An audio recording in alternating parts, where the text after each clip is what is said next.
పరలోకపు తండ్రి, మీ బంగారు పాదం చెందుకు వచ్చి ఉన్నాము. చిన్నమందగా వచ్చి ఉన్నాము. క్రొత్త నిబంధన గ్రంథముల్లోనికి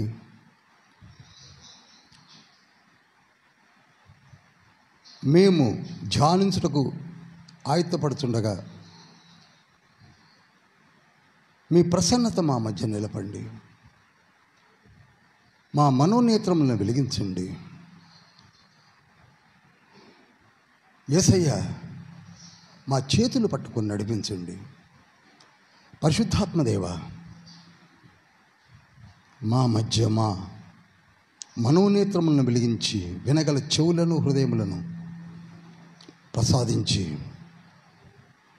విత్తింపచేసి మరలా తిరిగి బోధించడం కావలసిన దివ్యమైన జ్ఞాన సంపదను మరి ఒక్క మారు మీరు మాకు అనుగ్రహించి మమ్మల్ని సరిచేసి దీవించండి. మీ బిడ్డలుగా వాడుకొంటకు నడిపించిన బిడ్డలందరినీ పేరు పేరున దీవించి ఆశీర్వదించమని మీ కృపలో నిత్యము భద్రపరచబడి ప్రవక్తలుగా, సువార్థికులుగా, కాపర్లుగా లేచే గొప్ప భాగ్యము మాకందరికీ ప్రసాదించమని, రానైన బిడ్డలను సకాలంలో నడిపించమని యేసయ్య పరిశుద్ధ నామములో అతి వినయంతో వేడుకుంటున్నాం పరమ తండ్రి. Amen, amen. మూలవాక్యముగా లూకాసు వార్త 21వ అధ్యాయము 26, 27 వచనములు. మందలి శక్తులు కదిలింపబడును గనుక లోకము మీదికి రాబోవుచున్న వాటి విషయమై భయం కలిగి మనుష్యులు ఎదురుచూచుచు ధైర్యము చెడి కూలుదురు. అప్పుడు మనుష్య కుమారుడు ప్రభావముతోనూ మహామహిమతోనూ మేఘారూఢుడై వచ్చుట చూతురు. చాలండి. సెకండ్ కమింగ్ను గురించినటువంటి యేసుక్రీస్తు ప్రభులు వారి యొక్క రాకడను గురించినటువంటి యేసయ్య ఇస్తున్నటువంటి స్టేట్మెంట్ ఇది. తాను ఏ విధంగా వస్తాడో, వచ్చినప్పుడు ఏ విధంగా ఉంటాయి, చాలా జాగ్రత్తగా వినాలి. ఇక్కడ ఆకాశమందలి శక్తులు కదిలించబడును.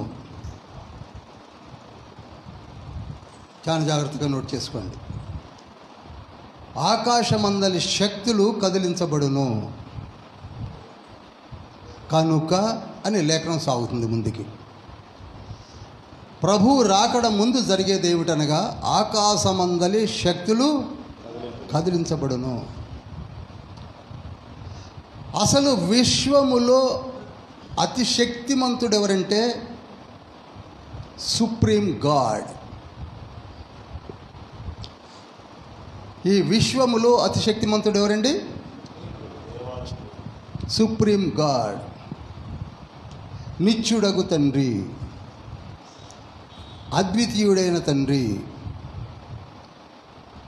ఎవరూ సమీపింపరాని తేజస్సులో ఆయన మాత్రమే అమరత్వమై ఉన్న తండ్రి. ఆయన ఈ విశ్వములో శక్తివంతుడు. ఆయన శక్తిని గురించి మనం వివరించడానికి మన జ్ఞానము చాలదు. ఓమ్నిపొటెంట్ గాడ్, సర్వశక్తి గల దేవుడు. సర్వశక్తి అంటే ఇక ఆయన శక్తికి మితము లేదు. ఓమ్ని ప్రజెంట్ గాడ్, ఇక్కడ అక్కడ అని లేదు, ఎక్కడంటే అక్కడికి రాగలడు, వెళ్ళగలడు. ఓమ్నిషియంట్ గాడ్, త్రికాల జ్ఞాని. త్రికాల జ్ఞాని, ఆయన జ్ఞానమునకు మితియ లేదు. అటువంటి శక్తి గల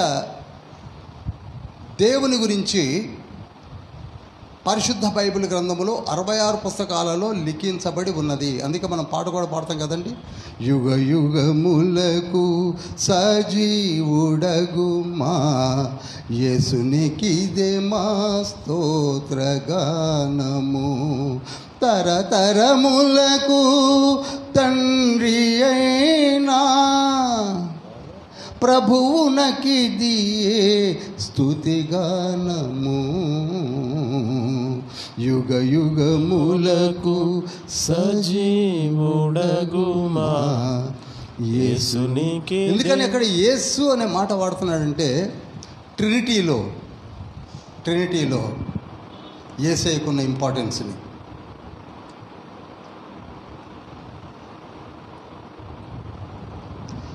తనకు మించిన శక్తి మరెవరికీ లేదు.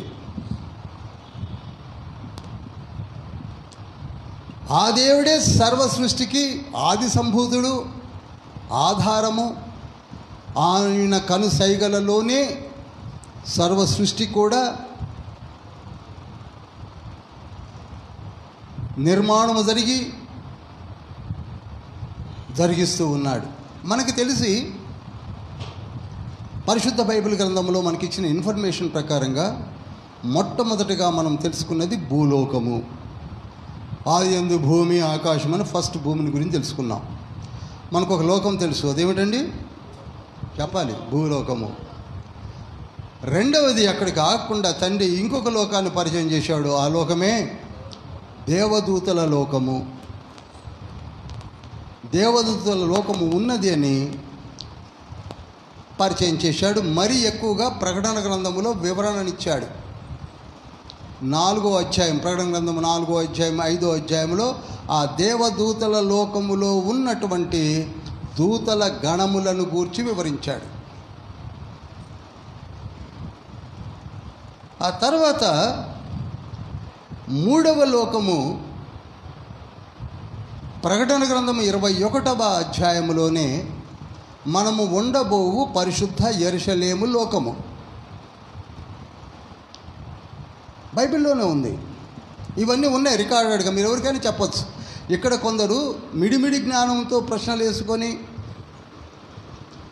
డిబేట్స్కి వస్తున్న వారితో వాదించవలసిన అవసరం లేదు. మళ్ళీ చెప్తున్నాను, నన్ను మీరు బాగా అబ్జర్వ్ చేస్తే కొన్ని చోట్లని ఆగిపోతాను నేను. ఎందుకంటే I don't want to make debate with them. ఉపయోగం లేదు, నాకు తెలుసు. ఎందుకంటే వాళ్లకు కూడా అంత లోతుకు పోయి వెతుక్కొని ఆలోచించి రెక్టిఫై చేసుకోవాలన్న ఆలోచన ఉంటే మీరు చెప్పచ్చు. అది ఉండదు. నాకు తెలిసిందే కరెక్ట్, నువ్వు చెప్పేది తప్పు అనుకున్నాడు, నువ్వు ఎంత చెప్పినా చివరికి అంతే లేచి వెళ్ళిపోతాడు. కనుక 3వ లోకం ఏంటండి? చెప్పాలి, మనం ఉండబోయే లోకం. మొదటి లోకము భూలోకము, 2వ లోకము దేవదూతల లోకము, 3వ లోకము సామెతల గ్రంథం 8వ అధ్యాయం 31వ వచనంలో ఉంటుంది దేవదూతల లోకముల గురించి ఎవరు సృజించారు అనేది. 3వ లోకము పరలోకము.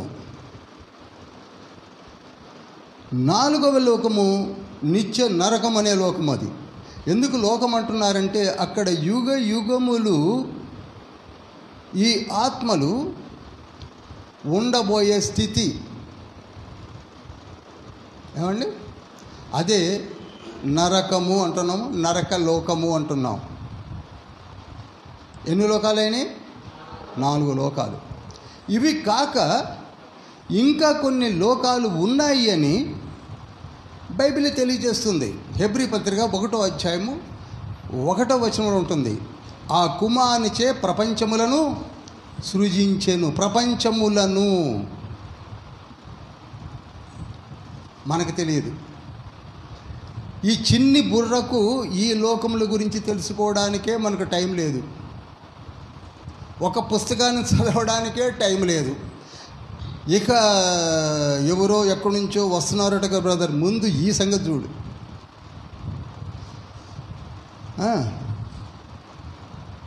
ప్రపంచములు అనగా ఇటువంటి లోకములను సృజించాడు. అందుకే కొందరు మనలో నిష్ణాతులైనటువంటి దైవజనులు వీటిని 4th డైమెన్షన్లో చెప్పినప్పుడు మనకి నవ్వులాటలు హాస్యాస్పదంగా ఉంటాయి.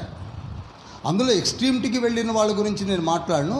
ప్రతి విషయము బైబిల్లో ఉంటే, ఎందుకంటే ఆయన ప్రపంచములను నిర్మించాడంటే ప్రపంచాలు ఉన్నాయి అని అర్థం. ఇక అంతకు మించి ఆ ప్రపంచాల్లో మరి స్త్రీలు ఉంటారు, పురుషులు ఉంటారు, అది ఉంటారు, ఇది ఉంటారు, కరెక్ట్ కాదు. అవి లేవు. ఏవి ఉన్నాయో వాటిని మాట్లాడుకోవడం మంచిది. కనుక మనకు తండ్రి ప్రతిదీ కూడా లిఖింపజేశాడు. ప్రతి సృష్టిని ఎవరు సృజించారు? తండ్రి అయిన దేవుడే. మనం 3rd ఎపిసోడ్లోనే ధ్యానించాం. ఒక మాటలో చెప్పాలంటే వాక్యమైన దేవుడు సృజించాడు. ఎవరండి? వాక్యమైన దేవుడు. ఇదే బైబిల్ చెప్పుతున్నది. వీటినే మనము విశ్వసించాలి. నీకు ఇష్టమున్నా లేకపోయినా, నువ్వు విశ్వసించినా విశ్వసించకపోయినా, నీకు అభూతములు అనిపించినా, నమ్మకం అనిపించడం లేదు బ్రదర్ అన్నా నమ్మాల్సిందే. ఎందుకని? బైబిల్ చెప్తున్నది కనుక. నేను మీకు మాట చెప్తాను. ఇంత అందమైన సృష్టిని ఎంత ప్లాన్డ్గా, ఒక డిజైన్డ్గా తండ్రి తయారు చేశాడు చూడండి. ఆలోచించండి. దేవుడు లేడు అనే నాస్తికులు, వాళ్ళు అనే మాట నేను తప్పని కొట్టివేయను, దట్ ఈస్ దేర్ ఫెయిత్. కానీ వాళ్ళు కూడా సరే దేవుడు లేకపోతే లేకపోయాడు, ఈ సృష్టి అంతా కూడా ఏ విధంగా ఏర్పడిందో తెలియదు. కానీ ఒకటి మాత్రం ఒప్పుకోవాల్సి వస్తుంది, ఇంత డీసెంట్గా, ఇంత సిస్టమేటిక్గా సూర్యుడు మార్నింగ్ నుంచి ఈవినింగ్ దాకా ఉండాలి, చంద్రుడు నైట్లో వచ్చి పగలు వెళ్ళిపోవాలి, నక్షత్రాలు, చెట్లు ఎదుగుదల, జంతువులు, పక్షులు, చరరాశులు, ఇవన్నిటిని కూడా ఎంత ప్లాన్డ్గా ఏర్పరిచాడు తండ్రి చెప్పండి. వీటన్నిటిని ఆలోచిస్తే some unknown power is leading us and designed everything. అలా తీసుకొని వచ్చాడు కదా, అదే సృష్టి అన్నారు. ఆదికాండం 1వ అధ్యాయం అంతా కూడా మనం ఆ సృష్టిని గురించి ధ్యానించాం. ఆ తండ్రి పరలోకమును సృష్టించాడు అన్న వివరణ బైబిల్లో లిఖింపజేశాడు. పరలోకములో ఎవరున్నారు అనగా అధికారులు ఉన్నారు, శక్తి కలిగినటువంటి దూతలు ఉన్నారు, ర్యాంకుడు దూతలు ఉన్నారు, మహాదూతలు ఉన్నారు, రకరకాలైనటువంటి కోట్లైన దూతలు ఉన్నారు. మొట్టమొదటిగా తెలుసుకోవలసిన దూతలు ఎవరనగా జీవులు, శరాపులు.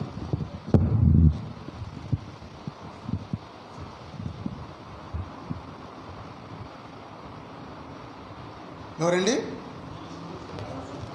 జీవులు, శరాపులు.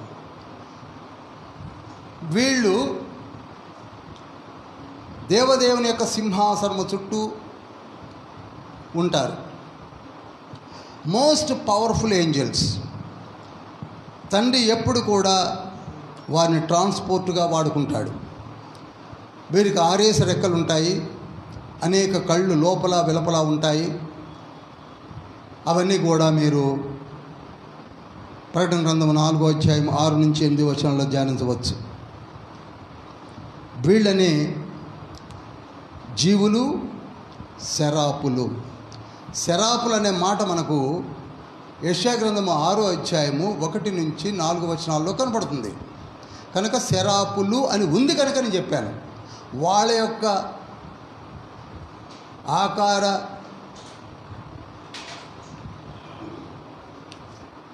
విధానం అంతా కూడా జీవుల వలనే కనపడుతూ ఉంటారు. ఆ తర్వాత రెండవ ర్యాంకుడు దూతలు ఎవరంటే కెరూబులు. జాగ్రత్తగా నోట్ చేయండి. మీరు ఎవరినైనా చెప్పచ్చు, ఎవరికైనా చెప్పచ్చు.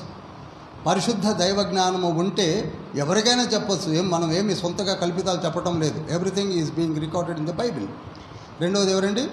కెరూబులు. వీరికి 4 వింగ్సే ఉంటాయి, 4 రెక్కలు కలిగి ఉంటారు. ఒక్కొక్క కెరూబుకి మెడపైన 4 తలకాయలు ఉంటాయి. 1, 2, 3, 4. వీళ్ళని కెరూబులు అన్నారు. వీళ్ళు కూడా సెకండ్ టైప్ ఆఫ్ ట్రాన్స్పోర్టేషన్గా దేవదేవుడు వీరిపైన కూడా ఎక్కి రావడం మనం చూసాం. యెహెజ్కేలు గ్రంథము 1వ అధ్యాయము 5 నుంచి 10 వచనాలు, యెహెజ్కేలు గ్రంథము 10వ అధ్యాయము 1, 2 వచనాల్లో కూడా స్పష్టంగా లిఖింపజేశాడు తండ్రి.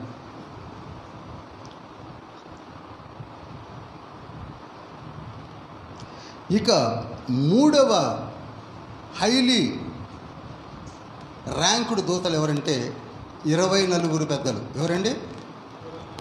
24 పెద్దలు. ఇది కూడా ప్రకటన గ్రంథము 4వ అధ్యాయంలో మీరు క్షుణ్ణంగా చదివితే 4 నుంచి మీకు కనపడుతుంది. 4, 5, 6 వచనాల్లో 24 పెద్దలు. వీరినే ఆలోచన సభ అంటారు. ఏమంటారండి? ఇక్కడ చాలామంది తొందరపడి ఈ 24 పెద్దలు ఎవరో కాదు బ్రదర్, 12 మంది గోత్రకర్తలు, 12 మంది అపోస్తులే, వాళ్ళే 24 పెద్దలని చెప్పుకోవడం కూడా మనం వింటాము, వినే ఉంటారు మీరు కూడా. ఏమండి? ఇంతకీ ఈ 24 పెద్దలు ఎవరనగా 12 మంది గోత్రకర్తలని ఎవరైతే అన్నారో అది తప్పు అని అంటానికి పరిశుద్ధ గ్రంథమే చెప్తుంది. అదేమిటనగా యాకోబు గర్భమున పుట్టిన వారు 12 మంది సంతానము, వారే గోత్రకర్తలు. అనగా భూమిని సృజించిన తర్వాత, అర్థమవుతుందండి, భూమిని సృజించిన తర్వాత ఆదాము అవ్వల తర్వాత నోవాహ సంతతి విస్తరించిన తర్వాత అబ్రహామును ఏర్పరచుకున్న తర్వాత ఇస్సాకు ద్వారా కుమారుడుగా వచ్చిన యాకోబు గర్భములో నుండి వచ్చిన 12 మంది గోత్రకర్తలు వచ్చేంత వరకు పరలోకములో ఆలోచన సభ లేదనుకుంటున్నారా? ఒక నిమిషం ఆలోచిస్తే చచ్చిపోతుంది. ఆలోచన సభ పరలోకంలో ఉన్నది. దేవదూతల లోకమును మొట్టమొదట సృజించినప్పుడే ఆలోచన సభ ఉన్నది. భూలోకమును సృజించి అందులో నుంచి 12 చాలా తెలివిగల్లోళ్ళు ఈ 12 మంది గోత్రకర్తలు కూడా. అబ్బో, వాళ్ళకున్న తెలివి మనకి తెలుసు కదా. రూబేను, షిమ్యోను, లేవి, యూదా, ఇషకారు, జబులును, దాను, నఫ్తాలి, గాదు, ఆషేర్, మహా తెలివిగల్లోళ్ళు వీళ్ళంతా. వాళ్ళని అక్కడ కూర్చోబెట్టి గవర్నెన్స్ చేయాలనే. ఆ తర్వాత 4000 సంవత్సరాల తర్వాత పుట్టిన వారు అపోస్తులు. 8000 సంవత్సరాల తర్వాత, 4000 సంవత్సరాలు భూమి పుట్టిన తర్వాత వచ్చిన అపోస్తుల్లో ఉన్న 12 మందిని ఏరుకొని తండ్రి తన మినిస్ట్రీని స్టార్ట్ చేస్తే వాళ్ళని తీసుకొచ్చి ఆలోచన సభలో పెట్టేశారు మనోళ్ళు. ఆ 12 ఈ 12 కలిపి 24 ఫిగర్ బాగుంది. ఆ తర్వాత వాళ్ళకి తెల్లని వస్త్రములు ధరింపజేసి వాళ్ళ తలపైన ఒక సువర్ణ కిరీటములను పెట్టి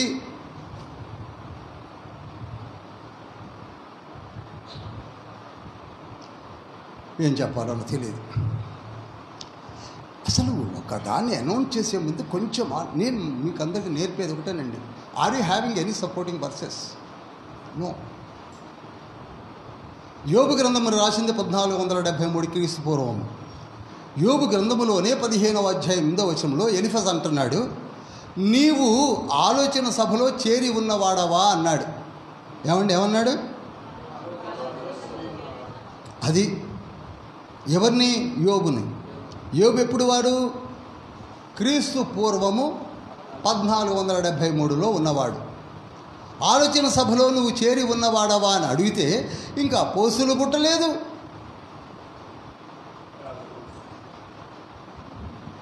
అప్పుడే మనం తీసుకెళ్ళి అక్కడ పెట్టేసాం, చేతులు దులిపేసేసుకున్నాం.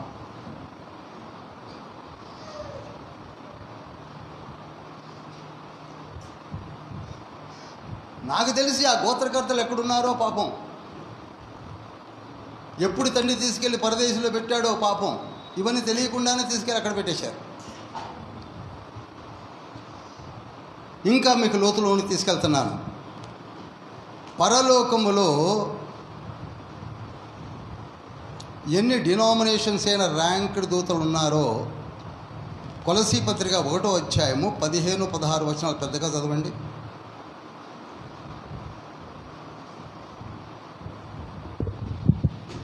ఆయన అదృశ్య దేవుని స్వరూపి అయి సర్వసృష్టికి ఆది సంభూతుడై ఉన్నాడు.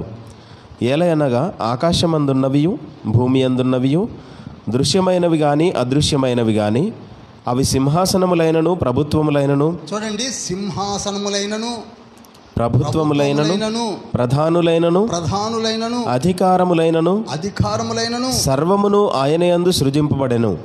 చూసారా? వీరినందరినీ సృజించింది ఎవరో కాదు, వాక్యమైన దేవుడు,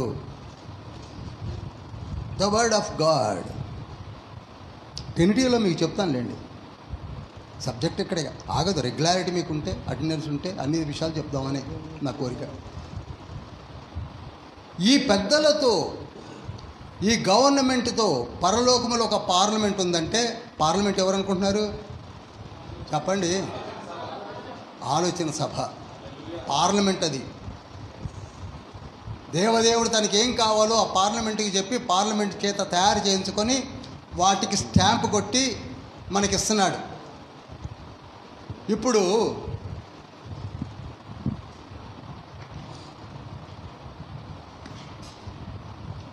ఈ పరిశుద్ధ బైబిల్ గ్రంథమును కూడా తయారు చేసి మనకు స్టాంప్ కొట్టించింది ఎవరో కాదు, ఈ ఆలోచన సభే. గలతీ పత్రిక 3వ అధ్యాయం 19వ వచనంలో ఎంత స్పష్టంగా ఉందో చూడండి. పెద్దగా చదవండి. 3:19. అలాగైతే ధర్మశాస్త్రం ఎందుకు? ఎవనికి ఆ వాగ్దానం చేయబడెనో ఆ సంతానము వచ్చు వరకు అది అతిక్రమములను బట్టి దానికి తరువాత ఇయ్యబడెను. అది మధ్యవర్తి చేత దేవదూతల ద్వారా నియమింపబడెను. చూసారా? అది మధ్యవర్తి చేత దేవదూతల చేత నియమింపబడెను. ఈ పరిశుద్ధ బైబిల్ గ్రంథమును తండ్రి మనకు ఇవ్వడానికి తండ్రి ఏర్పాటు చేసిన విధము చూస్తే ఆశ్చర్యం వేస్తుంది. అపోస్తుల కార్యములు 7వ అధ్యాయము 53వ వచనాన్ని కూడా చదవండి. దేవదూతల ద్వారా నియమింపబడిన ధర్మశాస్త్రమును మీరు పొందితిరి గాని. చూసారా? దేవదూతల ద్వారా ఏర్పరచబడిన, నిర్మించబడిన, సృజించబడిన ధర్మశాస్త్రమును మీరు పొందితిరి కానీ. Stephen statement.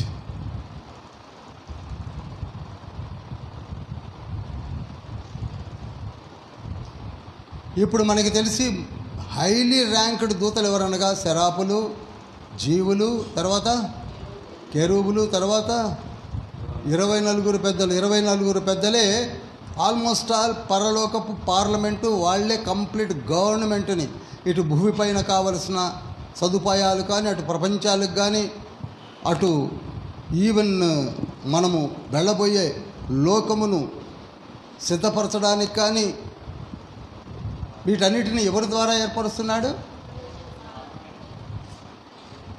ఒకసారి ప్రకటన గ్రంథము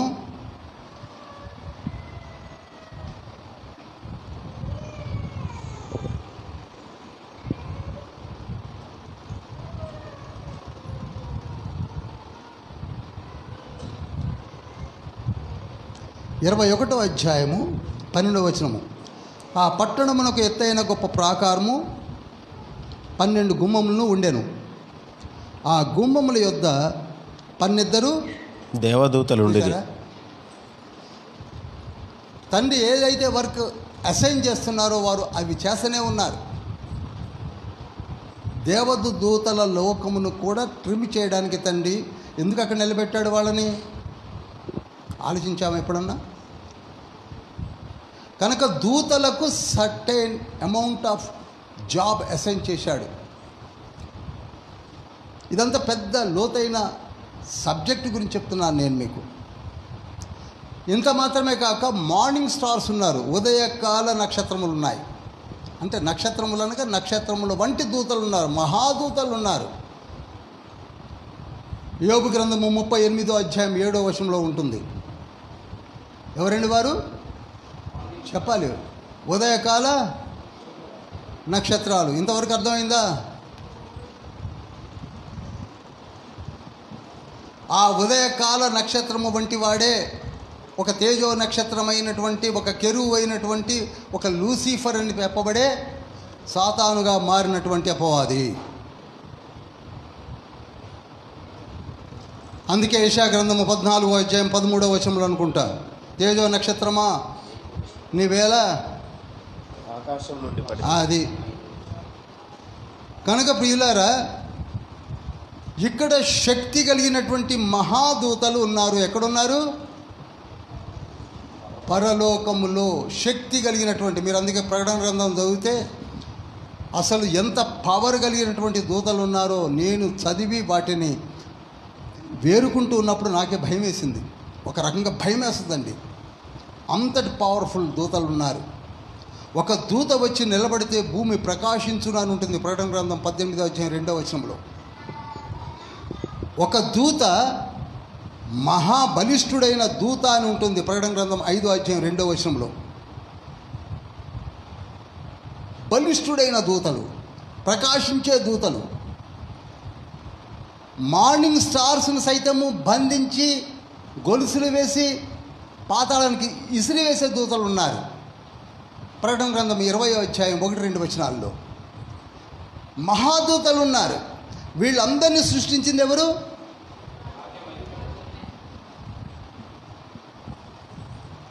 వాక్యమైన దేవుడు యెహోవా అనే నామధేయము కలిగినటువంటి దేవదేవుడు. ట్రినిటీని చెప్తాను.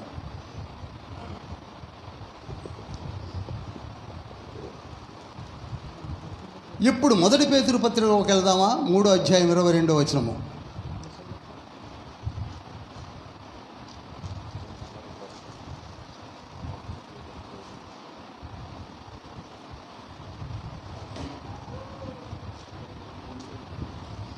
మూడు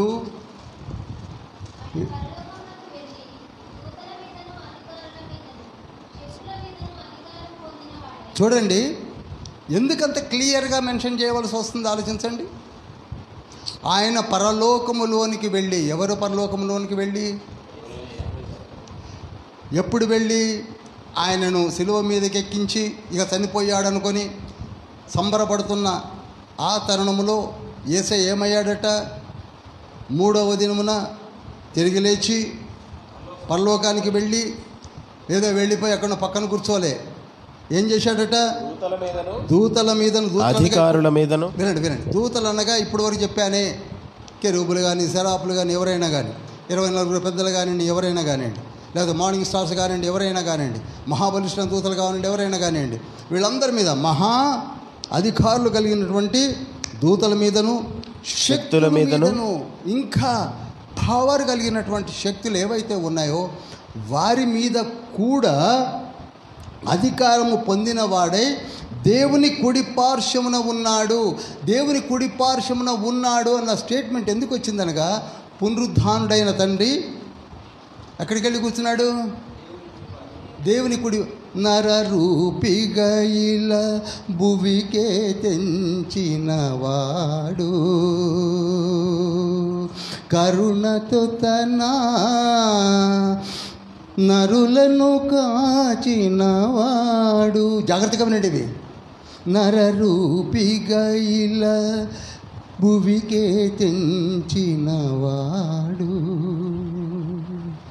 కరుణతో తన నరులను కాచినవాడు, సిలువలో ప్రాణము పెట్టినవాడు. ఎవరండి? మృత్యుంజయుడై నిలచినవాడు. ఎవరు? ఆయనకిదే మా స్తోత్రగానము, ఆయనకిదే మా స్తుతిగానము. అధికారుల మీదను, శక్తుల మీదను, ప్రధానుల మీదను ఈనాడు చదవడానికి ఒక చైర్ గుంజుకొని కూర్చొని కాలు మీద కాలు వేసు అండ్ దేవుడా బ్రదర్, బా ఏం కనిపెట్టారు బ్రదర్, కూర్చోండి బ్రదర్, ఆయన దేవుడు, చదవండి బ్రదర్ అనుకో. డిబేటా?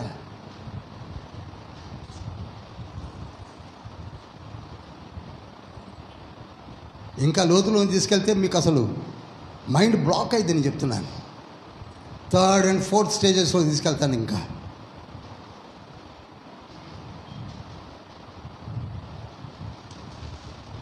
వీరందరినీ కూడా ఒక రేంజ్లో చెతకదొక్కాడు. మీరు అనొచ్చు, ఈ పరలోకములో ఉన్నటువంటి కోట్లాది కోట్లైనటువంటి దూతలలో పాపములో పడిపోయి దేవునితో అనగా ఆ వాక్యమైన దేవునితో సమానముగా ఉండాలని అనుకున్నది ఎవరు? అందరు చెప్పాలి.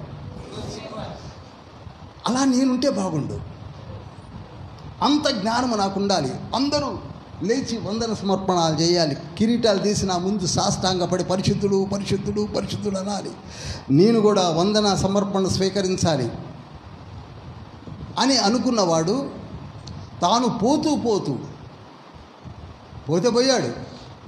పోతూ ఎంతమందిని గుంజుకుపోయాడు తెలుసా? 1/3. ఒకవేళ 24 ఉంటే 8 మందిని తీసుకొని పోయాడు. 1/3 తీసుకొని పోయాడు. అర్థమైందండి? అర్థమవుతుందా? అనగా పరలోకములో ఉన్న దూతల గణములో నుంచి అందరిని లాక్కొని పోయాడు. చెప్పండి, 1/3. ఎలా చెప్పారండి? ప్రకటన గ్రంథము 12వ అధ్యాయం 4వ వచనంలో ఉంది చూడండి. ఇది బాగా నోట్ చేసి హైలైట్ చేసుకోండి. దాని తోక ఆకాశ నక్షత్రములలో 3వ భాగము నీడ్చి వాటిని భూమి మీద పడవేసెను. అది దాని అనగా సాతాను యొక్క తోక. ఆయన పవర్తో ఆయన 1/3 దూతలను లాగి ఆకర్షించి వాళ్ళకి ట్రాప్లో పడేసి మనమందరం కలిసి కొత్త లోకాన్ని సృజిద్దామని వాళ్ళనందరినీ పట్టుకొచ్చి ఎక్కడ పడేశాడు? అర్థమవుతుందండి ఏమైనా?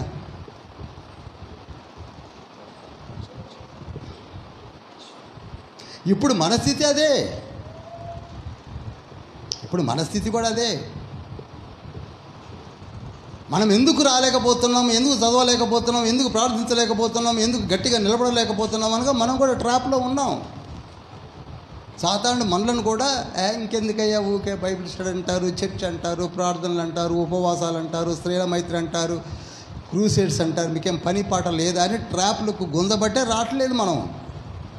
కానీ ఎప్పుడు పోగొట్టుకుంటామంటే ఎగ్జామినేషన్ తర్వాత రిజల్ట్స్ని డిస్ప్లే చేసినప్పుడు బాధపడతారే, అలానే మనము కూడా తీర్పు సింహాసనం ముందు బాధపడతాం. అయ్యో మంచి ఆపర్చునిటీ ఉండే, పోగొట్టుకున్నామే అని. అలా పడిపోయిన దూతలను యేసయ్య ఏం చేశాడు తెలుసా? కొలసీ పత్రిక 2వ అధ్యాయం 15వ వచనం. చాలా క్లియర్గా చెప్తున్నాను, స్లోగా చెప్తున్నాను, జాగ్రత్తగా వినండి, నోట్ చేయండి, అందరికీ చెప్పండి. కొలసీ 2:15. ఆయనతో కూడా మిమ్మల్ని జీవింపజేసెను, ఆయన ప్రధానులను అధికారులను నిరాయుధులనుగా చేసి. చూసారా? శిలువ నిర్గమము చేత, శిలువలో వ్రేలాడుతో ఎవరిని నిరాయుధులుగా చేశాడట? అధికారులను ప్రధానులను. ఆయన ప్రధానులను అధికారులను నిరాయుధులుగా చేసి శిలువ చేత జయోత్సవముతో వారిని పట్టి తెచ్చి ఆహాటముగా వేడుకకు కనపరిచెను. There is no value. ఇప్పుడు పడిపోయిన దూతలకు మనమంటే చచ్చేంత భయం. ఎందుకనగా ఆయన చెంత, ఆయన రక్షణలో, ఆయన రక్తంతో కడగబడిన వారందరినీ చూసినప్పుడు ఈ అధికారులు ఎంతనో ఉండనియండి, ఇంక్లూడింగ్ సాటన్, శక్తులు ఏ శక్తి అన్నా కానివ్వండి, ప్రభువు రక్తము ముందు. నెక్స్ట్ సండే నేను చెప్పబోతుంది ద పవర్ ఆఫ్ బ్లడ్ గురించి చెప్పబోతున్నాను. పవర్ ఆఫ్ బ్లడ్ పాట పాడుకుంటాం మనం. నిరాయుధులుగా చేశాడు యేసయ్య. నిరాయుధులుగా చేసి ఆ శక్తుల పైన, పడిపోయిన శక్తులైనా, పవర్లో ఉన్న శక్తులన్నిటిపైన కూడా ఎవరు ఇన్ఛార్జ్ అట? అందుకే కదా ఎఫ్సీలు రాసిన పత్రిక 6వ అధ్యాయం 12వ వచనంలో దురాత్మల సమూహమును గురించి క్లియర్గా ఉంది కదండి. 12లో అంధకార నాదులు, అంధకార శక్తులు, వాళ్ళేగా మనం ట్రాప్లో పెట్టేది. ఇప్పుడు అర్థమవుతుందా? మనం ట్రాప్లో పెట్టేది ఎవరండి? ఒకసారి చదువు, ఒకసారి ఇదే మన పాస్టర్ సురేష్ గారు ఇక్కడ ఒక టీవీని పెట్టి, ఇక్కడనే అనుకుంటా నాకు గుర్తుంది, ఒక టీవీని పెట్టి, ఒక పెద్ద డిస్ప్లే పెట్టి, ఈ 6వ అధ్యాయం 11 సర్వాంగ కవచములు ధరించుకోనండి, నడుముకు దట్టి సత్యమనే దట్టి, తర్వాత శిరస్త్రాణం అనే హెల్మెట్, సిద్ధ మనసు అనే జోడు అని చెప్పాడుగా. ఎవరిని ఎదిరించడానికి? ఒకసారి చదవండి. ఏలయనగా మనము పోరాడున్నది శరీరాలతో కాదు గాని ప్రధానులతోనూ అధికారులతోనూ. పడిపోయిన దూతలలో ప్రధానులు ఉన్నారు, అధికారులు ఉన్నారు, ప్రస్తుత అంధకార సంబంధులైన లోకనాథులు. చాలు బ్రదర్, చాలా మంది ఉన్నారు. వాళ్ళందరినీ కూడా తండ్రి ఏం చేశాడు? చితక తొక్కి విజయోత్సవంతో ఆ శిలువ రక్తమును కిందకి ఎవరు వచ్చారో వాళ్ళని ముట్టకుండా చేశాడు. అర్థమైందండి? అర్థమైన వాడు ఖచ్చితంగా శిలువ దగ్గర వచ్చి కూర్చుంటాడు. అవి ఎన్నాను ఉంటానండి, నీకెందుకు నాకెందుకు.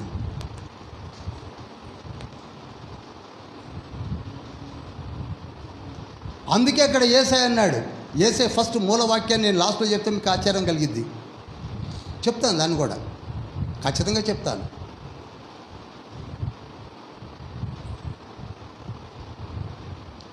వీరినందరినీ కూడా సృష్టించినది ఆయనే, ఆ యేసయ్యే వాక్యమైన దేవుడిగా.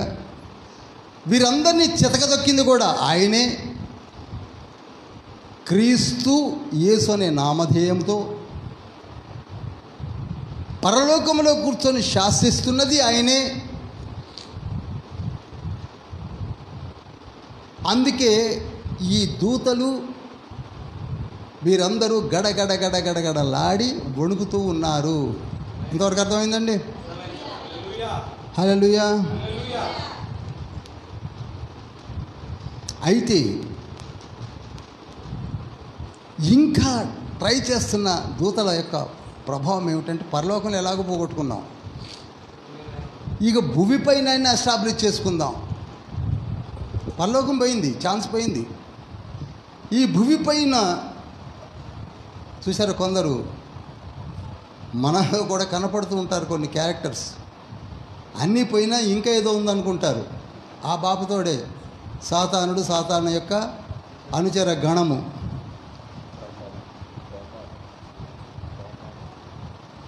ఆయన అక్కడ ఏది కోరుకొని పోగొట్టుకున్నాడో వచ్చి భూమి మీద పడ్డాడో, భూమి మీదకి వచ్చిన వారు అయిన మనము కూడా, మనమేం తక్కువ? మనలో దేవుడు అని చెప్పుకోలేదండి. ఇది చూడండి ఎట్లుందో. ఈ లక్షణం ఎక్కడి నుంచి వచ్చింది? నేను దేవుణ్ణి పేరు చెప్పను, ఎందుకంటే ఇందాకనే చెప్పాను మీకు, అనేక మంది మనుషులలో నేను దేవుణ్ణి ఏమని చెప్పుకున్నారండి?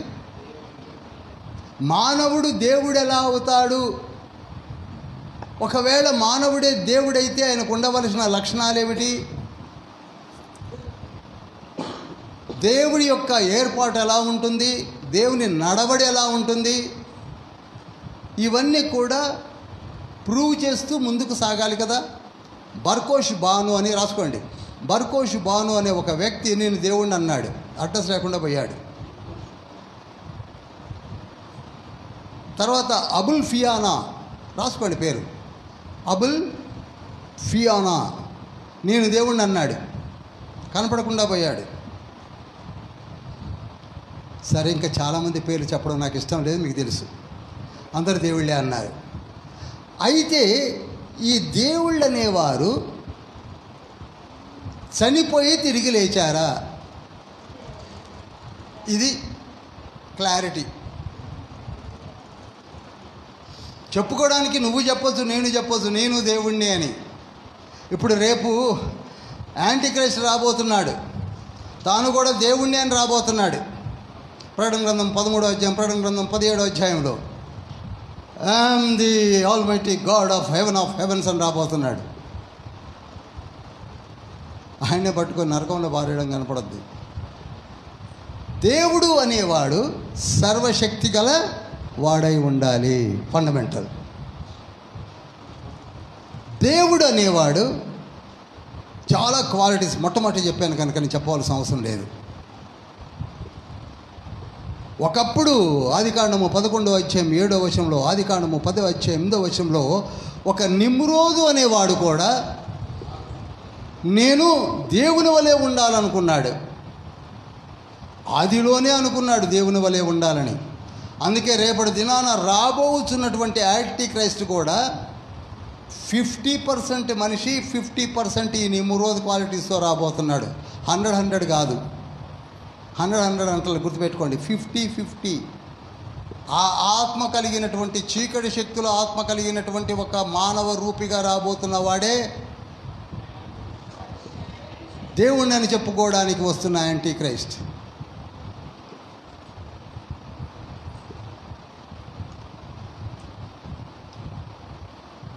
వీళ్ళందరూ కూడా చనిపోయారు, కానీ చెప్పరు, తిరిగి లేవలేదు.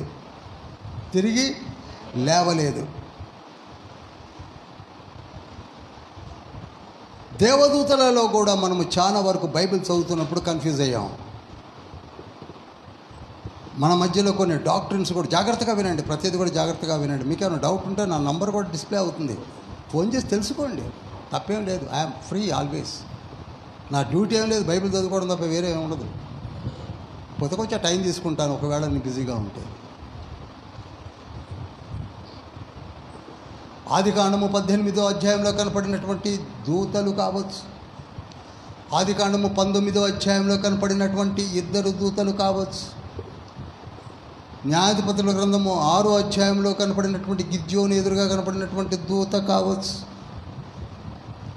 హోషేయ గ్రంథము 12వ అధ్యాయం 3వ వచనంలో కనపడినటువంటి దూతతో పోరాడి గెలిచెను అని రికార్డు చేసిన ప్రవచనం కావచ్చు.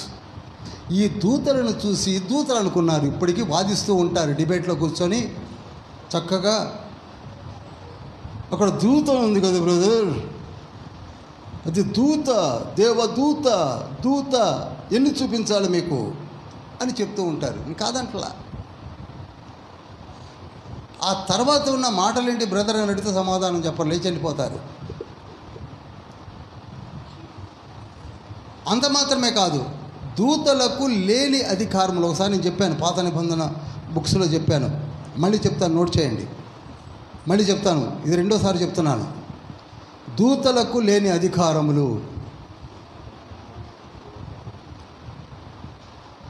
ఏ దూత కూడా యెహోవా అని, ప్రభువా అని అనిపించుకోరు.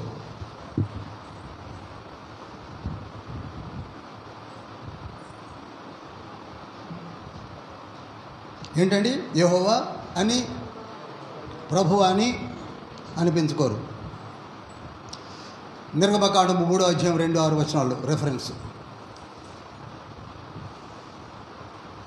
ఇంకా కావాలంటే న్యాయాధిపతుల గ్రంథం 6వ అధ్యాయం 12-14 రెఫరెన్స్. అక్కడ దూత అని కనపడి వెంటనే నేనే యెహోవాను అన్నాడు. ఇక 2వది, దూతలు ఎప్పుడు కూడా వందన సమర్పణలను స్వీకరించరు. సాష్టాంగపడి నమస్కారం చేస్తే వద్దు నాయనా, వద్దు నాయనా, వద్దు నాయనా అని దూరం వెళ్ళిపోతారు తప్ప చేయమని అసలు అనరు. ప్రకటన గ్రంథము 19వ అధ్యాయం 10వ వచనము, ప్రకటన గ్రంథము 22వ అధ్యాయం 8వ వచనము, ప్రకటన 19:10, ప్రకటన 22:8. They never accept. వాళ్ళు అసలు ఒప్పుకోరు. నమస్కారాలని, వందన సమర్పణను స్వీకరించరు. దూతలకు అధికారం లేదు. ఎందుకనగా దూతలందరూ కూడా దేవుని యొక్క సృష్టి కనుక. 3వది, వారు కృపను కటాక్షమును ఇవ్వలేరు. ఏమి ఇవ్వలేరండి? కృపను కటాక్షమును ఇవ్వలేరు. ఆదికాండము 19వ అధ్యాయము 18-19 వచనాలు. ఆదికాండము 19:18-19. 4వది, వాళ్ళు చెప్పినది చెప్పి వెళ్ళిపోతారే తప్ప దూతలు సెల్ఫ్ డెసిషన్స్ తీసుకోరు. అలా సెల్ఫ్ డెసిషన్స్ అక్కడికక్కడే వారి నిర్ణయాన్ని మార్చుకొని చేయవలసినవి చేయడం మొదలుపెట్టారంటే వాడు దూతలు కారు. వారు యెహోవా తండ్రి యొక్క నామధేయము కలిగిన వారు. ఆదికాండము 19వ అధ్యాయం 21వ వచనం. తర్వాత దూతలు పాపములను క్షమించరు. దూతలు పాపమును క్షమించలేరు. జకర్యా గ్రంథము 3వ అధ్యాయం 4వ వచనము, మార్కు సువార్త 2వ అధ్యాయం 10వ వచనంలో యేసయ్య అంటాడు, నాకు పాపములను క్షమించే అధికారము కలదు అంటున్నాడు. ఆ తర్వాత దూతలు ఆశీర్వదించలేరు. చివరిగా చెప్తున్నాను, దూతలు ఎప్పుడైనా ఒట్టు పెట్టుకోవలసి వస్తే తమపై తాము పెట్టుకోలేరు. మనలాగా మన ఒట్లంతసేపు మన మీద పెట్టుకుంటుంటాం చూసారా, అలా దూతలు తమపై తాము పెట్టుకోలేరు. ఎందుకనగా వారు సృష్టిని సృజించిన వారు కారు కనుక they are not having that power. దూతలు ఏం చేస్తారండి? తమపై తాను ఒట్టు పెట్టుకోవడానికి వీల్లేదు. ఎందుకంటే నీవు నీ శరీరమును కానీ, నీ ప్రాణమును కానీ, నీ ఊపిరిని కానీ, నీ ఏర్పాటును కానీ నువ్వు చేసుకున్నది కాదు. అది చేసిన అధికారి ఎవరు ఉన్నారు? తండ్రి ఉన్నాడు. కనుక దూతలు ఒకవేళ ఒట్టు పెట్టుకోవాల్సి వస్తే తండ్రి పేరట పెట్టుకోవాలి. సరే, ఇది మీకు ప్రకటన గ్రంథంలో నేను చెప్తాను, క్లియర్గా చెప్తాను. ఇప్పుడు అర్థమైనాయండి పవర్స్? అర్థమైంది అనుకుంటా క్లియర్గా. హల్లెలూయా.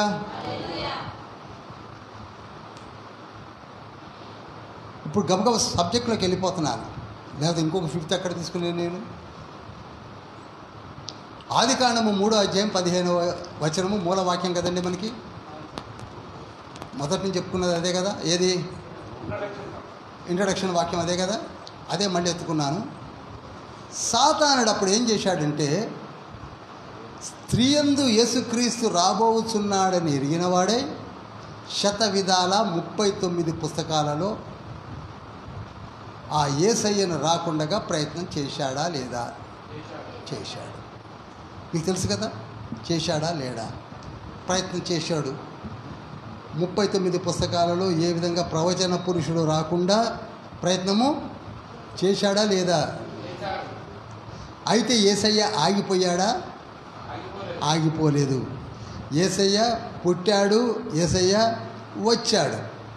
అయితే వచ్చిన యేసయ్యను చంపేస్తే బాగుంటుంది, నాకు అడ్డు లేకుండా పోతుందని ప్లాన్ ఏం చేశాడు? మార్చుకొని యేసయ్యని చంపాలని కైఫాస్, ఇది కూడా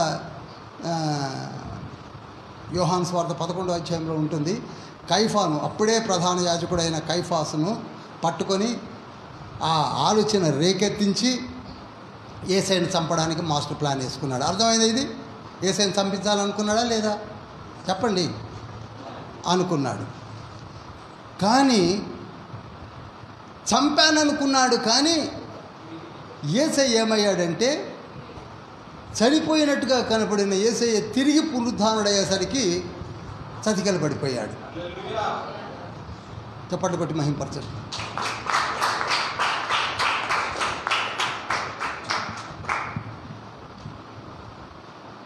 దీనిని ఇక్కడికి వదిలిపెట్టలా. ప్రకటన గ్రంథం 32వ అధ్యాయము 3-4 వచనాల్లో రికార్డ్ చేయించాడు.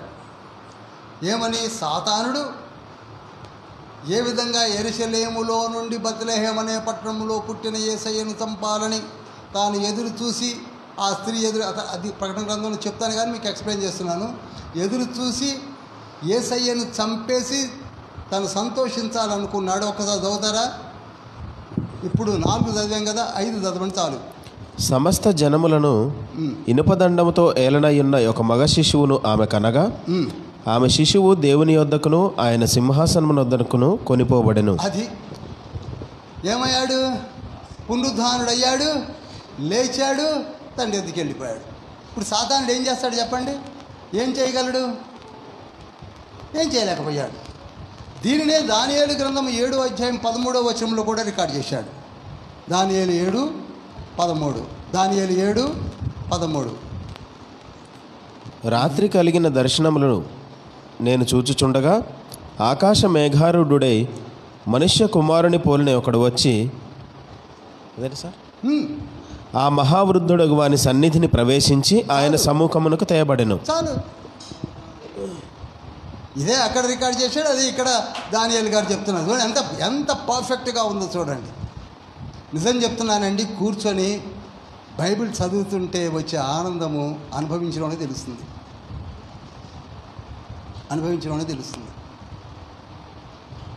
పైపైన చదువుకొని ఇదే జ్ఞానం అనుకోవడం కాదు.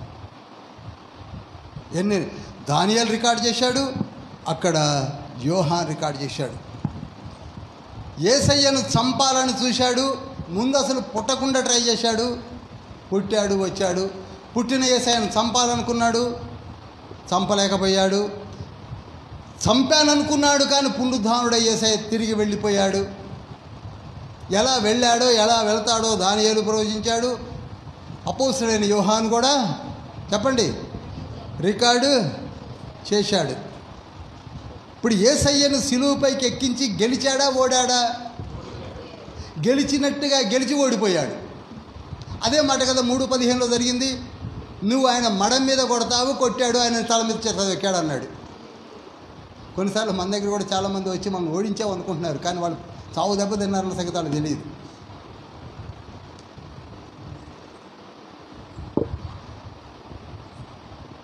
ఒకసాట కొన్నిసార్లు మనం అనుకుంటాం మనమే ఓడిపోయి గెలుపొందినామని.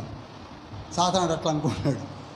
ఆడు ఓడిపోయాడు, గెలుపొంది అని అనుకున్నాడు, ఓడిపోయాడు. అయితే యేసయ్య అంటున్నాడు, నేను వెళ్ళడం కాదు పిచ్చోడా, నేను మరలా తిరిగి వస్తాను. నువ్వు ట్రాప్స్లో ఎవరెవరినైతే పెట్టావో వాళ్ళందరినీ కూడా తీసుకొని పరలోక రాజ్యానికి వెళతాను. చెప్పండి కొట్టండి. I will come again. Second coming యొక్క మూల సూత్రం ఏంటనుకుంటున్నారు? ఎవరైతే నా యందు విశ్వాసం ఉంచి నా చెంతకు వస్తారో వారి కొరకై నేను తిరిగి మరలా వస్తాను. హెబ్రీ పత్రిక 9:28. మరలా వచ్చి వారిని తీసుకొని పరలోక రాజ్యానికి తీసుకొని వెడతాను. యోహాను సువార్త 14:3-4-5 నేను ఖచ్చితంగా తీసుకొని వెడతాను. నేను మరలా వచ్చేది దేనికనగా, నీవనుకుంటున్నావు నన్ను ఏమి చేయలేకపోయావు, కానీ నా జనాంగమును, నా బిడ్డలను, నా సంతానమును నువ్వేదో చేస్తాననుకుంటున్నావు, కానీ నీ ట్రాప్స్ అన్నిటినీ పగలగొడతానని తండ్రి వాగ్దానం చేశాడు. చేశాడా లేదా? చెప్పండి, చేశాడా లేదా? చేశాడు. అందుకే అగైన్ ఐ విల్ కమ్ అన్నాడు. మత్తయి సువార్త 26:64 అంటాడు. 26:64 మ్యాథ్యూస్. మత్తయి సువార్త 26:64 ఓ ప్రధాన యాజకుడైన అన్నా కైఫాసుల వారలారా, నేను మరలా తండ్రి కుడి పార్శ్వం నుండి వస్తాను, మీరు చూస్తారు. ఆకాశ మేఘారూఢుడై మనిషి కుమారుడు వచ్చుట మీరు చూస్తారు. ఇదేమంటారు దీన్ని? Second coming. చెప్పండి, సెకండ్ కమింగ్. ఇది సాతాను తెలుసు, అర్థమవుతుందండి. అందుకే 110వ కీర్తన 1వ వచనంలో ఏమన్నది? చెప్పండి, 110:1. ప్రభువు నా ప్రభువుతో సెలవిచ్చిన వాక్కు అలా ఉంచి నీవు నా కుడి పార్శ్వమున ఎప్పటి వరకు? నీ శత్రువులను నీ పాదపీఠము కిందకు తొక్కేంత వరకు అని అర్థం. అనగా యేసయ్య ఇప్పుడు ఎక్కడున్నాడు? అర్థమవుతుందండి అందరికీ? ఫాలో అవుతున్నారా? ఇప్పుడు యేసయ్య ఎక్కడున్నాడు? ఇప్పుడు మనం ఉన్నట్టుండి మన బ్యాచ్ అంతా పరలోకానికి పోతే తండ్రి కుడి పార్శ్వమున కూర్చొని ఉన్నాడు, చక్కగా కూర్చొని ఉన్నాడు.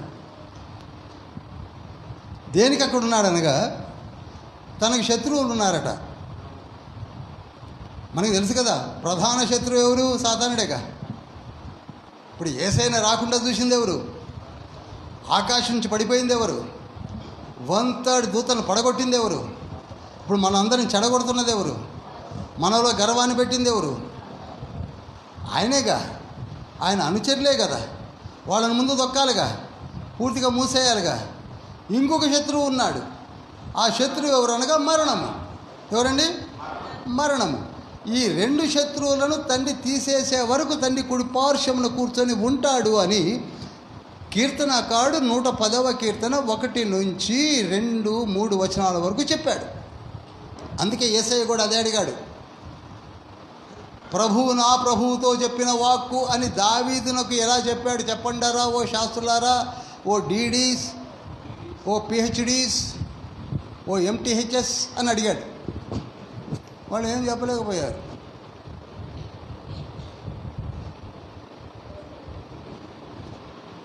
నాకు తెలిసి మొత్తం 22-42 అనుకుంటా అక్కడ ఉంటుంది.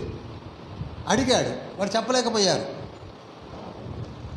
కనుక ఇప్పుడు మరణమును జయించాలి, సాతాన్ని మూసేయాలి. సాతాన్ని మూసేయాలి. సాతాన్ని జయించడం ఎప్పుడో జయించేశాడు. సాతాన్ని మూసేయాలి, ఇక పట్టి అందులో వేయాలి. అంతవరకు తండ్రి తన కంప్లీట్ కాలేదనకి, కరెక్ట్ మాటలో చెప్పాలంటే ఆయన పని అప్పుడు ముగిసినట్లు. ఈ యుగాంతములో తండ్రి ఈ 2 కార్యాలు చేస్తే యేసయ్య వచ్చిన పని ముగిసినట్లు.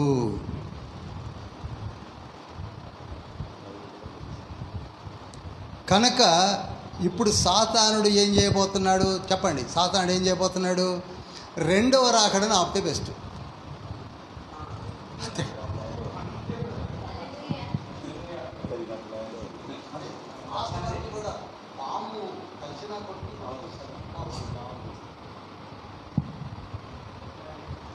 రెండవ రాకడలో యేసయ్యను ఆపితే ఎలా ఉంటుంది? ప్లాన్ మార్చాడు. ఇవన్నీ నాకు తెలుస్తున్నప్పుడు ఎంత ఆశ్చర్యం వేసిందో. ఏమండి మీరు అలా అంటున్నారు, ఎలా అండి? చెప్తాను. ఎలాగూ నాకు సైన్యం ఉంది. వెనక్కి తిరిగి చూస్తే ఓఫో ర్యాంకుడు దూతలు ఉన్నారు, మంచి శక్తి కలిగిన వాడు ఉన్నారు, అందరు నాయనకనే ఉన్నారు, కనుక ఒకసారి ట్రై చేద్దాం అని పరలోకానికి పోయాడు. ప్రకటన గ్రంథము 12వ అధ్యాయము 7వ వచనం చదువుతారా? అంతటా పరలోకమందు యుద్ధము జరిగెను. చూసారా? పరలోకానికి పోయి యుద్ధం చేశాడు, ఒక ట్రైల్ వేశాడు. జరిగాను. మిఖాయేలును అతని దూతలను ఆ ఘట సర్పముతో యుద్ధము చేయవలనని ఉండగా ఆ ఘట సర్పమును దాని దూతలను యుద్ధము చేసి. స్లో ఘట సర్పము అతని దూతలు. అతని దూతలు అంటే ఎవరు? ఇందాక మనమే ఎఫ్సీ రాసిన పత్రిక 6వ అధ్యాయం 12, 11 వచనం చదివాము. ఆ తర్వాత 1 పేతురు పత్రిక 3వ అధ్యాయం 22వ వచనం చదివాము. వీళ్ళందరూ కూడా ఆ దూతలు వేసుకొని పోయాడు, ఎగేసుకుంటూ పోయాడు. పరలోకంలో మనం సుప్రీమసీని చూపిద్దాం, ఒక ముక్కనన్నా కొట్టకపోతామని. అక్కడ ఎదురుపడ్డదే మిఖాయేలు. మిఖాయేలు ఒక్క తొక్కుడు తొక్కాడు. మిఖాయేలు ముందే ఆగలేకపోయాడు. చూడండి, చదవండి. ఆ ఘట సర్పమును దాని దూతలను యుద్ధము చేసిరి గాని గెలవలేకపోయిరి, గనుక పరలోకమందు వారికి స్థలము లేకపోయెను. కాగా సర్వలోకమును మోసపుచ్చుచు. చాలండి, ఇక వాడు కిందకు తోయపడ్డారు, వచ్చి పడ్డారు. అయిపోయిందా? అర్థమైందండి? అర్థమవుతుందా? లాస్ట్ రిసార్ట్ పరలోకానికే ట్రైల్ వేశాడు, ఛాన్సే లేకుండా పోయింది. కింద వచ్చి పడ్డాడు. ఇప్పుడు ఏం చేయగలడు? పరలోకానిక ఎంట్రీ, అక్కడనే మిఖాయేలు కనపడితే పని అయిపోతుంది.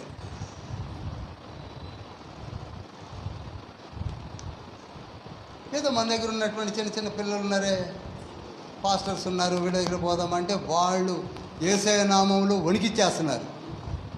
ఎక్కడికి పోయినా సరే. యాకోబు పత్రిక 2వ అధ్యాయం 19వ వచనం ఉంది కదా, దెయ్యములు సైతము వణుకుతున్నాయి. ఎవరి దగ్గరికి పోయినా యేసునామమున వణికిచ్చేస్తున్నారు. ఇక విజృంభించాడు. విజృంభించి యేసయ్యను రాకుండా చెయ్యాలి. ఏం చేయాలండి? మొత్తం ఎఫర్ట్స్ని పుట్ ఆన్ చేసి యేసయ్యను రాకుండా చేసే స్థితి కొరకు ఆలోచించడం మొదలుపెట్టాడు. అయితే ఎంత ప్రయత్నించినా యేసయ్య కుమారులు పెరుగుతూ వస్తున్నారు. ఆయన రక్తంలో కడగబడుతున్నారు. సంఘాలు బలపడుతున్నాయి. ఆ రక్తాన్ని చూస్తే సాతానుడికి, సాతాను అంచెలకు వణుకు పుట్టుకొస్తుంది. ప్రార్థనలు నేర్చుకున్నారు. ప్రతి సంఘములోనికి బయట నిలబడితే, పరలోకమందున్న మా తండ్రి, నీ నామం పరిశుద్ధపరచబడుగాక, నీ రాజ్యము వచ్చునుగాక, నీ చిత్తము పరలోకమందు నెరవేర్చబడినట్లు భూమి యందును నెరవేర్చబడునుగాక, మానుదిన ఆహారం నేడు మాకు దయచేయము. శోధన, సాతాను నుండి, దుష్టు నుండి తప్పించుమని ప్రార్థన చేస్తున్నారు. ఛాన్స్ లేకుండా పోతుంది. యేసయ్య ఫుల్ ప్రొటెక్షన్ ఇస్తున్నాడు.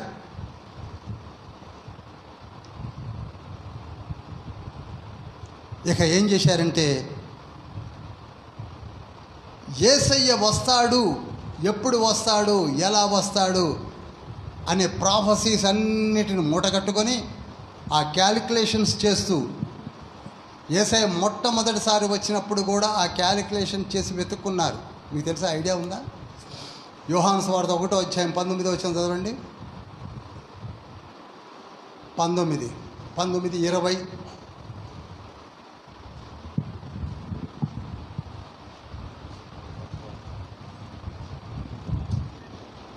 నీవెవడవని అడుగుటకు యూదులు యెరూషలేము నుండి యాజకులను లేవీయులను యోహాను వద్దకు పంపినప్పుడు అతడిచ్చిన సాక్ష్యం ఇదే. అతడు ఎరుగననక ఒప్పుకొనెను, క్రీస్తును కానని ఒప్పుకొనెను. చూసారా? ఈ తర్వాత చదవండి. యేసయ్యను గురించి బాప్తిస్మిచ్చి యోహాను గురించి వెతకడం మొదలుపెట్టారు. ఎందుకని? యేసయ్య వస్తాడని 39 పుస్తకాల్లో ఉన్నది కనుక, బాప్తిస్మిచ్చి యోహాను వస్తాడని పుస్తకాల్లో ఉన్నది కనుక వారి గురించి వెతకడం మొదలుపెట్టారు. అవునా? అర్థమైందండి? అర్థమవుతుందా? అదేవిధంగా యేసయ్య మరలా వస్తానని చెప్తే ఎన్ని ప్రాఫెసీస్ ఉన్నాయో, కనుక ఆయనను రాకుండా అడ్డుపడడం మంచిది అని ఈ 1/3 వాళ్ళకి టెక్కిలు పట్టుకొని నిలబడే రాజు ఎవరనుకుంటున్నారు? పడిపోయిన సాతాను రాజు కలిసి మధ్య ఆకాశంలో ప్రభువును అడ్డగిద్దామని ప్రయత్నం చేయబోతున్నారు. అర్థమైందండి? పరలోకానికి పోతేనేమో ఇంపాసిబుల్. కిందకు వచ్చాడా తొక్కి అవతల పారేస్తాడు. కిందకు వస్తే ఏమైపోద్ది? తొక్కి అవతల పారేస్తాడు తండ్రి.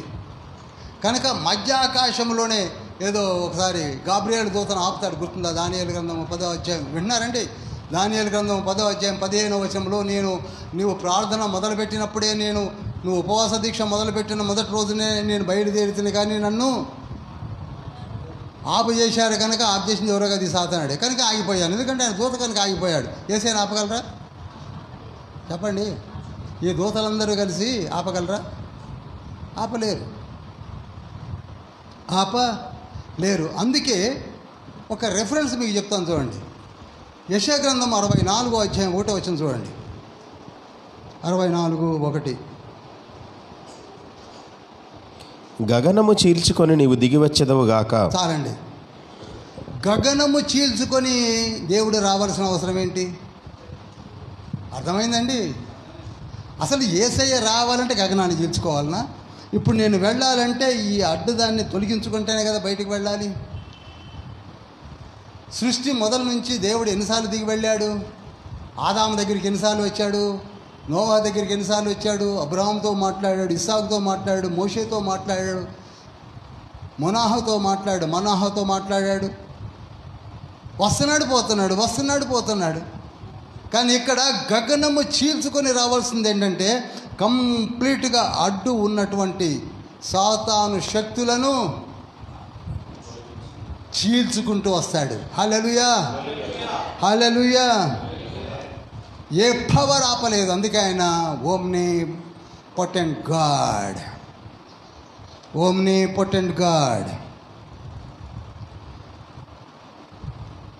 ఇంతకీ దేవుని కోరిక ఏమిటో తెలుసా? దేవదేవుని కోరిక, సుప్రీం గాడ్, అద్వితీయుడైన దేవుడు. అసలు ఒక మాట మీరు జాగ్రత్తగా వింటే, ట్రినిటీలో ఫస్ట్ ఆలోచించవలసిన వచనం ఒకటి ఉంది. ద్వితీయోపదేశకాండం 6వ అధ్యాయం 4వ వచనం. ఆయన అద్వితీయుడైన దేవుడు. ద్వితీయం లేనివాడు.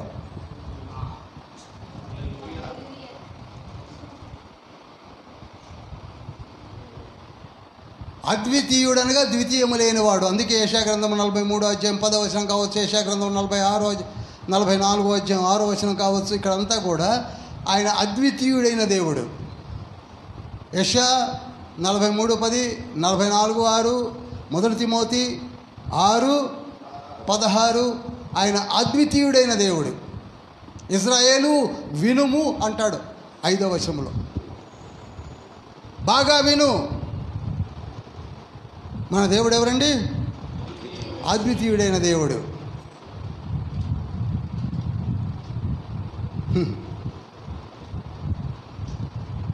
అందుకే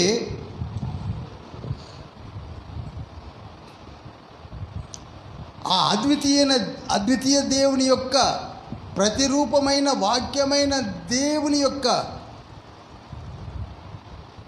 పోలికలు ఎలా ఉంటాయో యేసుక్రీస్తు ప్రభువుగా వచ్చినప్పుడు చెప్పిన మాటలే హెబ్రీ పత్రికలో చెప్పడం జరిగింది. హెబ్రీ పత్రిక 1వ అధ్యాయము 1వ వచనంలో, పూర్వకాలమందు నానా సమయములో నానా విధములుగా ప్రవక్తల ద్వారా మాట్లాడిన ఆ దేవుడు దినముల అంతముందు కుమారుని ద్వారా మనతో మాట్లాడెను. కుమారుడు ఎవరండి? అది ఆ కుమారుని సమస్తమునకు వారసునిగా నియమించను. 2వ వచనం హెబ్రీ పత్రిక ఎదురుగా పెట్టుకోండి.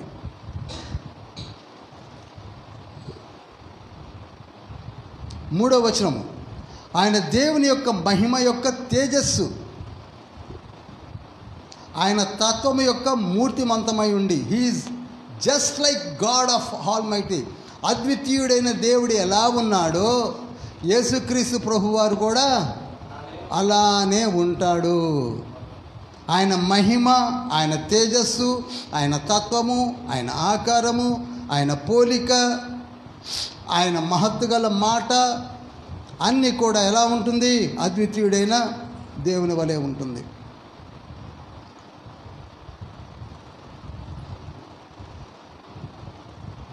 అందుకే అక్కడ అంటాడు చూసారా 3వ వచనంలోనే, పాపముల విషయమై శుద్ధీకరణము తానే చేసి, అందుకే యేసయ్యను గురించి చెప్తున్నాడని అర్థం అవడానికి, పాపముల విషయమై శుద్ధీకరణము తానే చేసి దేవదూతలందరికంటే ఎంత శ్రేష్టమైన నామము పొందెనో వారికంటే అంత శ్రేష్ఠుడై ఉన్నత లోకమందు మహామహుడగు దేవుని కుడిపార్శ్వమున కూర్చుండెను. దాన్నే 110వ కీర్తన 1వ వచనములో, 45వ కీర్తన 2వ వచనములో రికార్డు చేయడం జరిగింది.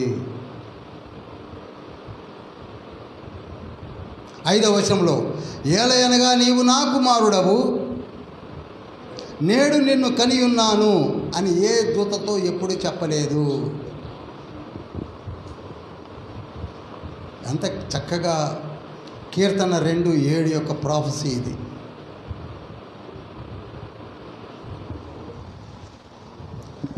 మొదటి దినవృత్తాంతంలో 17:13, మరియు ఆయన భూలోకమునకు ఆది సంభూతినిగా మరలా రప్పించినప్పుడు, చూసారా, మరలా భూలోకమునకు ఆది సంభూతులుగా మరలా రప్పించినప్పుడు సెకండ్ కమింగ్ ఏం చేయాలట? దేవుని దూతలందరూ ఆయనకు నమస్కారం చేయాలి.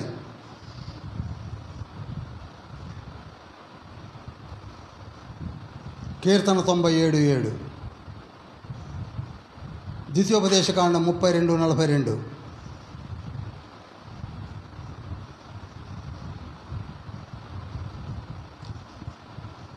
ఆయన కుమారుని యొక్క సింహాసనము నిరంతరము నిలుచునని, నీ రాజదండము న్యాయార్థమైనదని, ఆయన భూలోకమునకు ఆది సంభూతిని మరలా రప్పించినప్పుడు అందరూ కూడా ఖచ్చితంగా ఏం చేయాలి?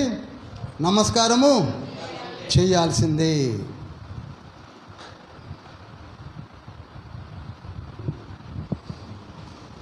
పదకొండవ వచనం చూడండి, ఆకాశములు కూడా నీ చేతి పనులే, అవి నశించును కానీ నీవు నిలిచి ఉందువు.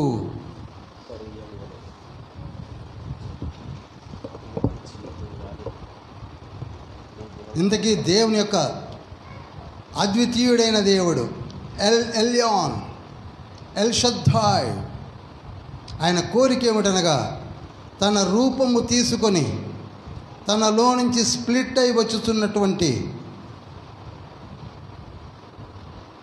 ఆ దేవుని యొక్క ప్రతిరూపమైన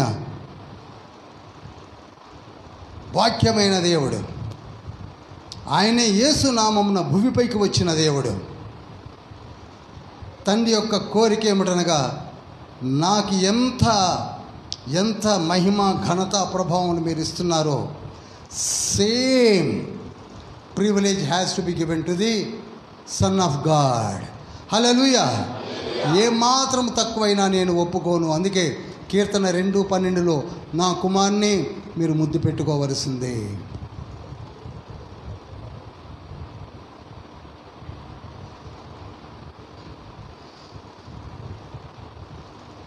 అందుకే దేవుడే ఏమన్నాడనగా, దేవా అన్నాడు. ఏమన్నాడండి?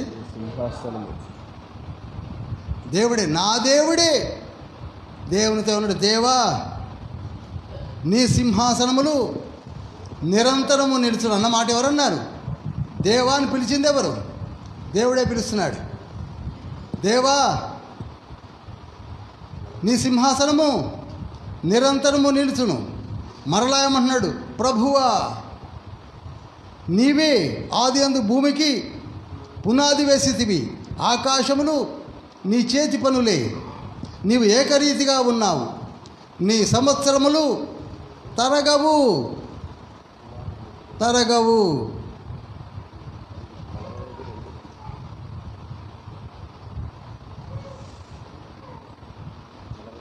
ఇప్పుడు నేను చెప్పడం కాదు, మీరు చెప్పాలి. ఇంతకీ యేసయ్యను గురించి, ఇమ్మానుయేలును గూర్చి, క్రీస్తును గూర్చి, కుమారుని గూర్చి, వాక్యమైన దేవుని గూర్చి ఈ 4 ఎపిసోడ్స్లో మీకు ఏమర్థమైంది? మళ్ళీ చెప్తున్నాను. ఇమ్మానుయేలు అనే పేరు, యేసయ్య అనే పేరు, క్రీస్తు అనే పేరు, కుమారుడు ద ఓన్లీ బిగాటెన్ సన్ అన్న పేరు, వాక్యమైన దేవుడని చెప్పిన పేరు. ఎవరు చెప్పాలి? ఇప్పుడు మీరు చెప్పాలి. హల్లెలూయా హల్లెలూయా హల్లెలూయా. తన పొడిసిటిలో జలమును కొలిచినవాడు, జానతో ఆకాశములా కొలచూచినవాడు, భూమిలో మన్నును కొలపాత్రలో ఉంచినవాడు. ఆయన ఎవరు? యేసయ్య, వాక్యమైన దేవుడు.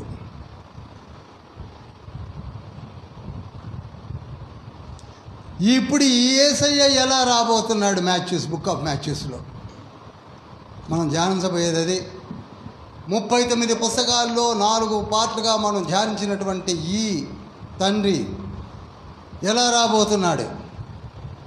అప్పుడు కాలఘట్టాలు ఏమిటి, కాల పరిస్థితులు ఏమిటి, ఎవరు రాజ్యం ఏలుతున్నారు, ఏ సామ్రాటులు ఉన్నారు, ఏ చతుర్థాధిపతులు ఉన్నారు, ఏ అధిపతులు ఉన్నారు, ఏ అధికారులు ఉన్నారు, యేసయ్య పుట్టినప్పుడు అప్పుడున్న పరిస్థితులు ఏమిటి, మత్తయి నుంచి స్టార్ట్ చేయబోతున్నాం.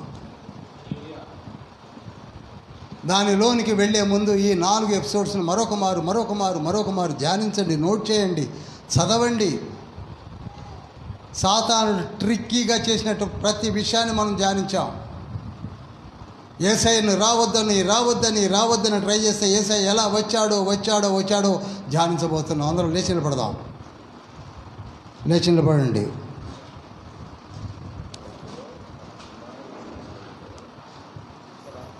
హల్లెలూయా. 2 చేతులు పైకెత్తండి. హల్లెలూయా. ఇంతవరకు విన్న మాటలను జ్ఞాపకం చేసుకోండి.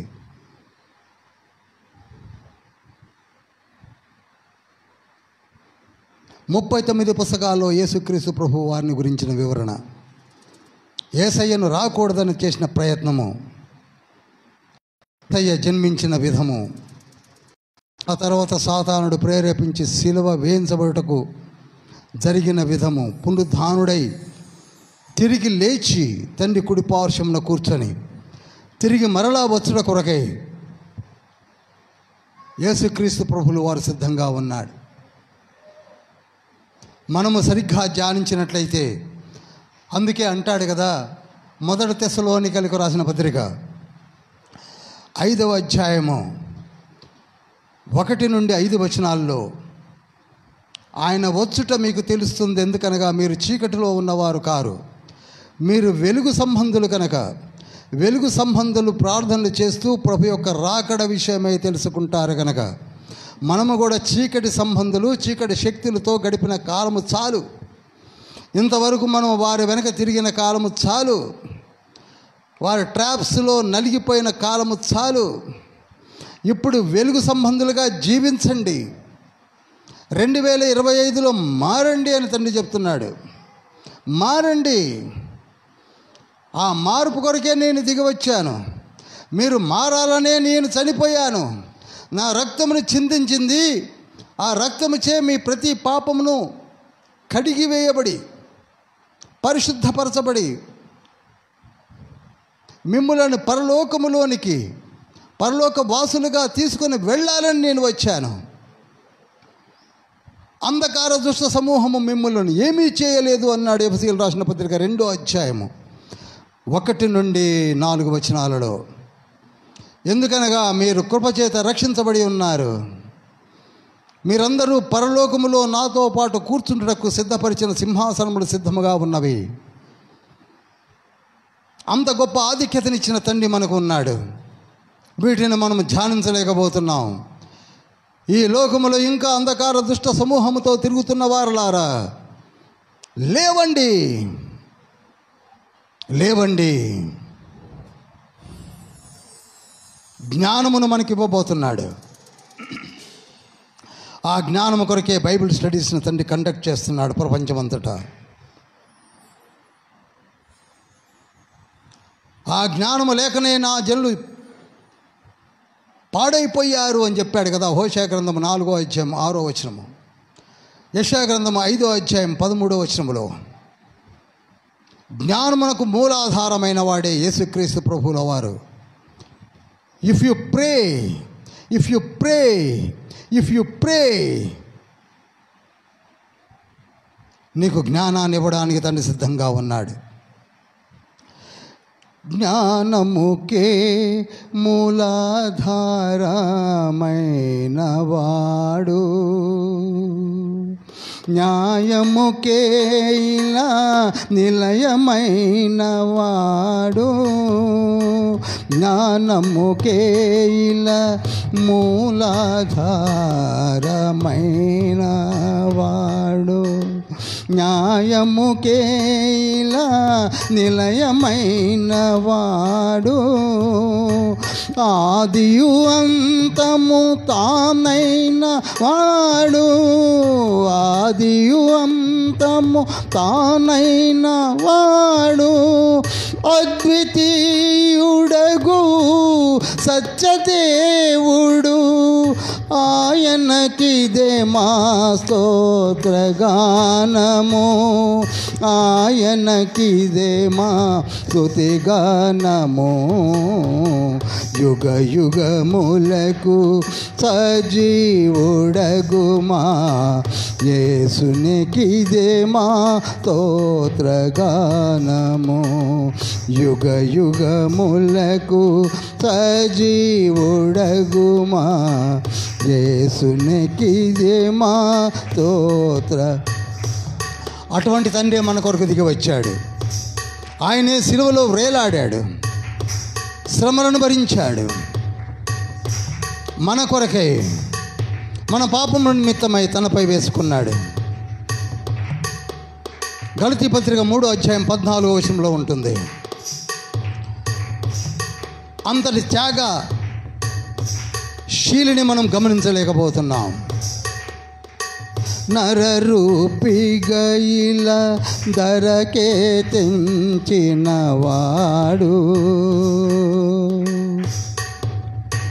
కరుణతో తన నరులను కాచినవాడు, నరరూపిగా ఇలా భవికే తెంచినవాడు, కరుణతో తన నరులను కాచినవాడు,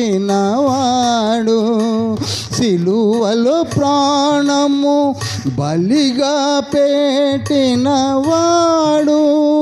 సిలువలో ప్రాణము బలిగా పెట్టినవాడు, మృత్యుంజయుడై నిలచినవాడు, ఆయనకిదే మా గానము, ఆయనకిదే మా స్తుతిగానము, యుగ యుగములకు సజీవుడగు మా యేసునికిదే మా స్తోత్రగానము.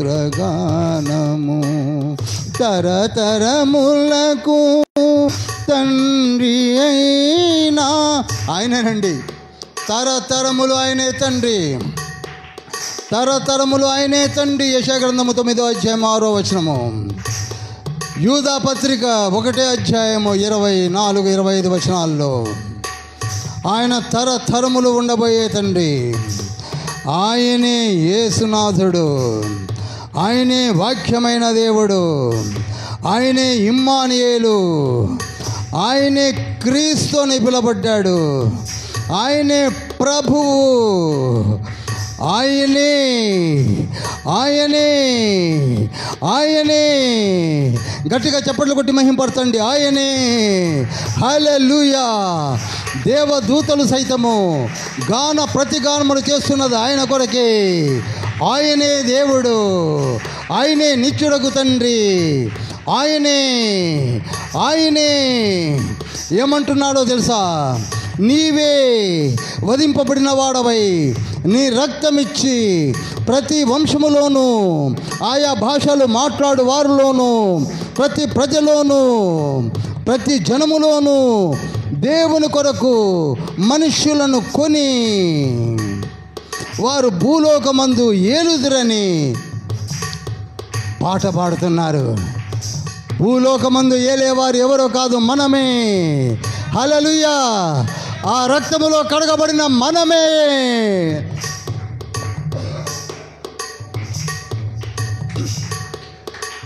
నరరూపిగా ఇలా ధరకే తెంచినవాడు, కరుణతో తన నరులను కాచినవాడు.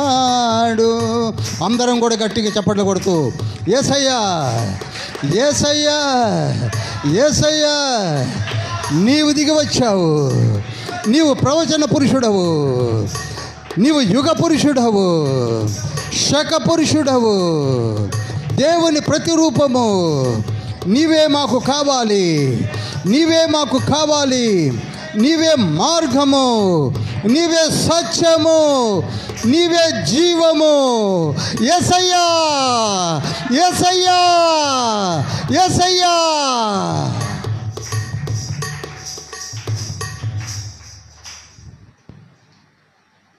పరలోకం షేక్ అవుతున్నది. యేసయ్య రక్తము పేరు చెబితేనే పరలోకం షేక్ అయిపోతున్నది. భూలోకములో దూతలు, పడిపోయిన దూతలు పరిగెత్తుతున్నారు. పటాపంచలు చేశాడు. ఆ శక్తులను బాహాటముగా లాగి శిలువ రక్తముతో నిరాయుధులుగా చేసి ఈనాడు మనకి జయకేతమును అందించిన యేసయ్యను ధ్యానించబోతున్నాం. క్రొత్త నిబంధనలు సిద్ధపడదామా? సిద్ధపడదామా? సిద్ధపడదాము. ఇక నుండైనా మారదాము, ఇంకా తెలుసుకుందాము. 3rd స్టేజ్లో నుంచి 4th డైమెన్షన్లోనికి వెళదాము. శాయశక్తులా ప్రయత్నం చేద్దాము. మన ముందు ఎంతో ప్రయత్నం చేసి లెగిసి చక్కటి వాక్యములు బోధించినటువంటి దైవజనులు బిల్లీ గ్రహం గారు, ఓరల్ రాబర్ట్స్ గారు, రైన్హార్డ్ బాంకే గారు, బెన్హిన్ గారు, ఆస్బార్న్ గారు, క్యాథరిన్ కుల్మన్ గారు, జాషువా గారు, జాయిష్ మేయర్ గారు, జోసఫ్ ప్రిన్స్ గారు, అనేకులు లేస్తున్నారు. మన భారతదేశంలో కూడా మొన్న మధ్యనే ఎంతో జ్ఞానమును అనేకులకు పంచుతున్నటువంటి దైవజనులలో డీజెస్ దినకన్ గారు, దేవదాసయ్య గారు, ఎందరో ఎవరు రావాలి అక్కడే మనం పాడాము. మెట్లాన్ ఫౌండర్స్, మరి డాక్టర్ మాసులోమణి గారు, మొన్న మధ్యనే 4 రోజుల క్రితం పరమపదించినటువంటి ప్రవీణ్ పగడాల గారు లాంటి వారు, ఎదుగుతున్నటువంటి దైవజనులు అనేకులు ఉన్నారు. వారందరినీ స్ఫూర్తిలోనికి తీసుకొని మనమెందుకు ఎదగకూడదు చెప్పండి? మనమెందుకు ఆ స్థితిలోనికి రాలేకపోతున్నాము. ఎందుకు బేసిక్ లెవెల్లోనే ఆగిపోతున్నాము? లేవాలని ఒక తీర్మానం తీసుకుందాం ప్రియులారా. ఒక తీర్మానం తీసుకోండి, ప్రార్థన చేయండి, మీ నోరు విప్పి ప్రార్థన చేయండి. మీ కుటుంబాల్లో వచ్చే మార్పులు మీకే అర్థమవుతున్నాయి కదా. ఆయన యందు ఉన్న వారికి రోమీయులకు రాసిన పత్రిక 8వ అధ్యాయం 1వ వచనంలో ఏ శిక్షావిధి లేదు. ఆయన రెక్కల కింద ఉన్న వారికి ఏ శిక్షావిధి ఉండదు. మలాకి గ్రంథము, ద బుక్ ఆఫ్ మలాకి చాప్టర్ 4 verse 3. ఆయన రెక్కల నీడలో ఉన్న వారికి ఏ మాత్రము కూడా చిన్న అసౌకర్యము లేకుండా తండ్రి నిన్ను నడిపిస్తానని సాక్ష్యం పలుకుతున్న తండ్రిని మనము వదిలిపెట్టకూడదు. హల్లెలూయా. మహోన్నతుడా, పరిశుద్ధుడా, పరలోకపు తండ్రి, మా సంఘములో యేసు కరుణా ప్రార్థనా మందిరంలో జరిగించినటువంటి క్రొత్త నిబంధన ఇంట్రొడక్షన్ పార్ట్ 4ను ధ్యానించున్నాము. ఇక కొద్ది రోజులలో మత్తయి సువార్తలోనికి వెళ్ళిపోబోతున్నాం. మమ్మల్ని దీవించండి.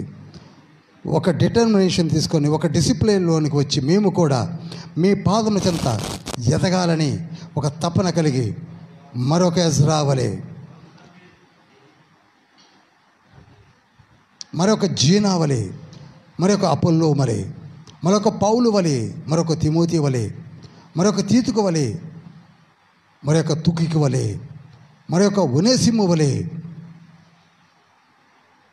ఎపఫ్రా వలె మమ్మల్ని లేవనెత్తండి ప్రభువా. మా సంఘమును దీవించండి, సంఘ పెద్దలను ఆశీర్వదించండి, సంఘ కాపరిని, వారి కుటుంబములను, వారి గర్భఫలమును దీవించండి. ఇప్పుడు ప్రార్థించిన ప్రతి బిడ్డ యొక్క ప్రార్థన ఆలకించండి. ఆన్లైన్లో వీక్షిస్తున్న వారి కుటుంబములను దీవించండి. అస్వస్థతగా ఉన్న వారిని జ్ఞాపకం చేసుకుంటున్నాము.